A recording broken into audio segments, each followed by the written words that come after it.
नहीं हरवाई में गड़बड़। कौने नहीं हरवा में है ना, जितना गड़बड़ होला यही नैहर में, ये नैहर है निर्गुणी भाव से कि नैहर है और ससुराल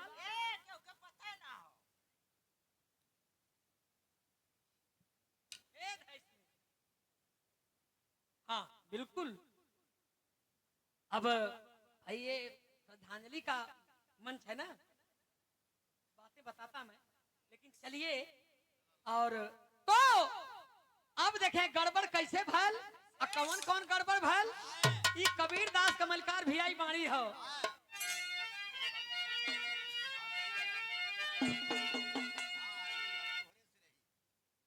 अरे नहीं हरवा में गड़बड़, अरे नहीं हरवई में गड़बड़, नहीं हरवई में गड़बड़। अब भइले भा नहीं हरवा में गड़बड़, भइले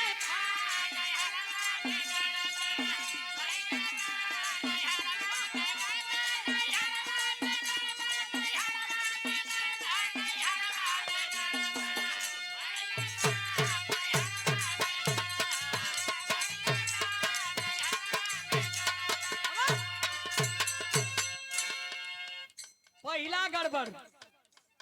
ध्यान दिया हमारे बाती पर। सरवा के मनिया में बकरी बियाले,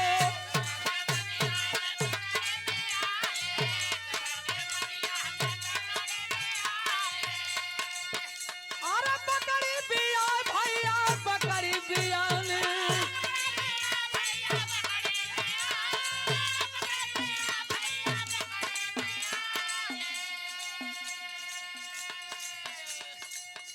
अरे बेटा खसुआ है चिकवई का मांस, नहीं हरवई में गड़बड़, भइले राम नहीं हरवा में गड़बड़।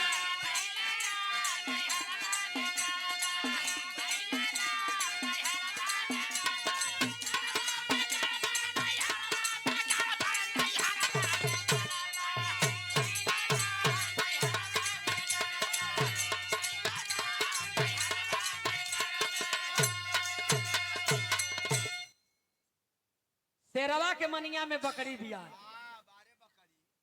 कैसन बकरी बा। अच्छा आप लोग खुद तर्क करा कि बकरी से शेर से जंब ना करी, लेकिन वो कैसन बकरी, इतना मन बढ़ू बकरी बा कि शेरे के मानी में जाए के बच्चा दे देत बा। अच्छा ता अब तर्क करे के बकरी कैसा रहल कि शेर के मान में जाके बच्चा देते। दूसर का गड़बड़, दूसर का कैसे।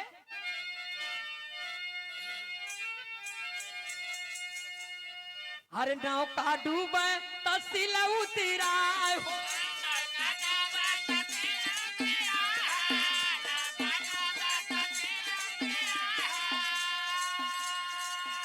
अरे सिलव तेरा भैया सिलव तेरा।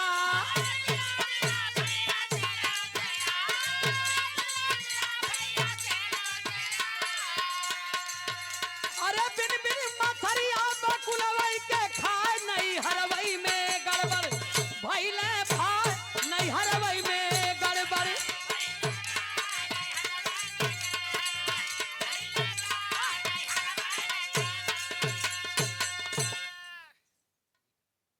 नौका डूबे तो सील उतरा, यानी कि नैया डूब जाता और सील जौन बा तैरत है। तो कबो कबो जो पूछ देला तो एक आंख से मतलब हुआ बता देला। अब जैसे नौका डूबे तो सील उतरा, कबीर दास जब लिखते थे तो गौतम भैया वो रविदास जी के बात पर लिखे हैं, क्योंकि दोनों गुरु भाई थे और भगत थे। तो लिखते थे कि नौका डूबे तो सील उतरा। एक बात समझ ला आप लोग, एक से बता दें कहे से जवन इनका आदेश रहे वो हम करी, कहे कि कुल मत बताइए, एक से बताए कतो भी, कई वाला बताए देला। नौका का मतलब लकड़ी काठ, असील का मतलब एमन बोला पाथर, नहीं वही जैसे बोला। सील का मतलब हाँ,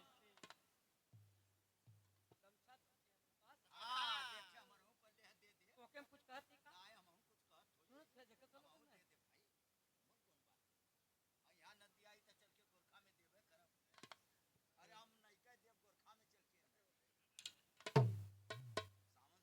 आवा नहीं नहीं क्या करबा भैया।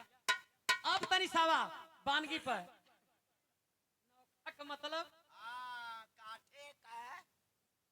जौने समय गुरु रविदास जी के बनारस काशी में परीक्षा होए लगल, तो ब्राह्मण लोग आपन मूर्ति काठे के बनौले रहे और रविदास जी के तो वो समय इनकर मूर्तियां पहले पंडित जी का फेंकाई, जब पंडित जी का फेंकाई तो डूब गई, और जब रविदास जी वाली फेंकाई पत्थरा वाली तैरे लगल। समझ में होता ना, साफ साफ होता कि ना। नौका डूबे तो सील उतरा, अब बिन बिन मछरिया बकुलवे के खाए। जौने पंडित जी का पूजा होए के चाहिए, काशी नरेश बोले कि तुम लोग तंग कर दिए हो, एक पालकी मंगाई गई और उस पालकी में संत शिरोमणि गुरु रविदास जी बैठते हैं।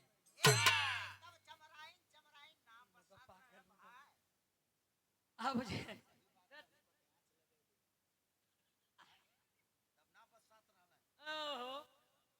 अब जौन बा तुरंत जो है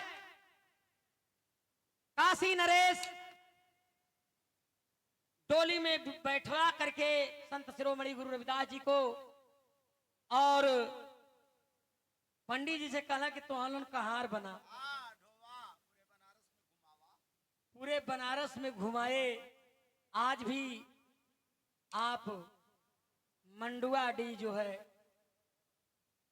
हाँ उसी को मड़ुआ डी कहा जाता है, शुद्ध करके वहां उनकी जन्मभूमि है और कर्म भूमि सिर गोवर्धन में है।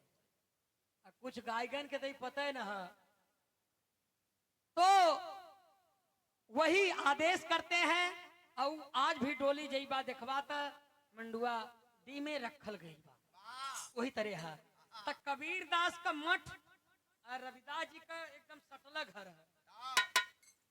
तो ए भैया ई तरह गड़बड़, लेकिन वही में तीसर का गड़बड़ है।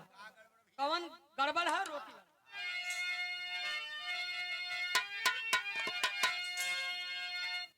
अरे रोटिया ऊपर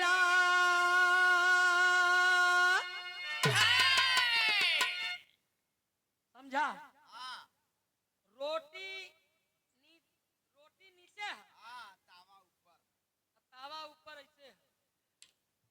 वो कैसा रोटी हो तनी ध्यान। अरे रोटिया ऊपर तवा बाय हो,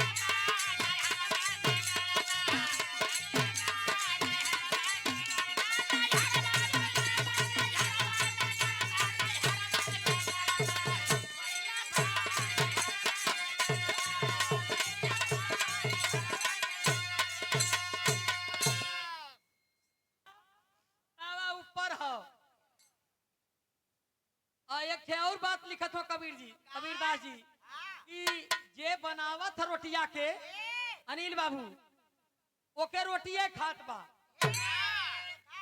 ऊ कैसा रोटी रहल बारे कबीरदास। कबीरदास की उल्टी बानी बरसे कमल भीजे पानी।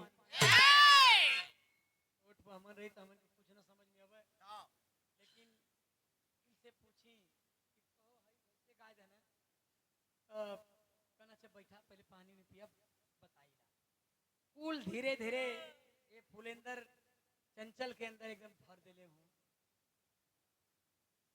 तई सावा रोटी पर पकाए वाले के रोटी खा अब अरे कहता कबीरा अरे कहता कबीरा सुनो भाई साधो